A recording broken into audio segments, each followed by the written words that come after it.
Alors cette semaine, c'est la dernière proposition de l'année scolaire. J'ai été la chercher du côté du Tour de France.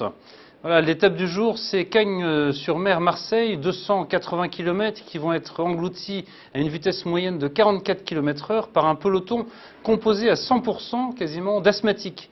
Et oui, les coureurs du Tour de France sont, comme vous le savez ou pas, asthmatiques, donc ils sont obligés de se gaver de ventoline, de dilatateurs de poumons pour pédaler toujours plus vite, plus haut, plus fort.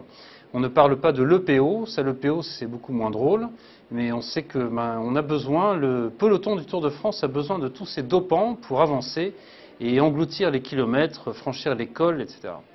Alors, je ne vais pas vous parler de l'EPO, mais d'un autre dopant qui est actuellement en vente libre en France, qui chaque année est voté dans l'enthousiasme général par les parlementaires, une majorité de parlementaires, qu'elle soit de droite, cette majorité, ou de gauche.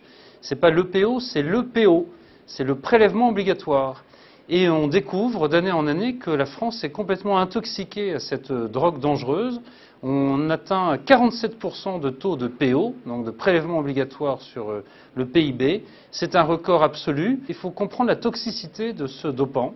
C'est un dopant en fait qui permet effectivement de créer des contrats d'avenir, des faux emplois pour des jeunes en détresse par centaines de milliers. Ça permet de recruter des enseignants par soixantaines de milliers. Ça permet de continuer de filer une dette qui est déjà à 1800 milliards d'euros et de l'augmenter d'une centaine de milliards chaque année. Ça permet d'avoir 5 millions de demandeurs d'emploi et malgré tout de continuer d'avancer.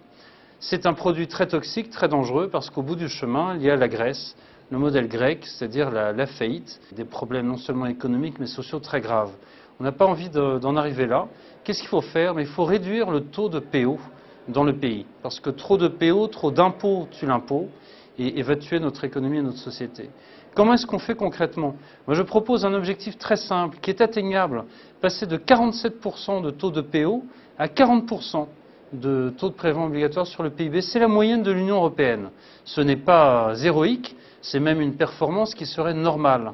Comment est-ce qu'on fait pour enlever 7 points d'excès de prélèvement obligatoire?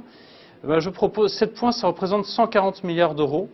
Je propose en fait d'étaler ça sur 7 ans.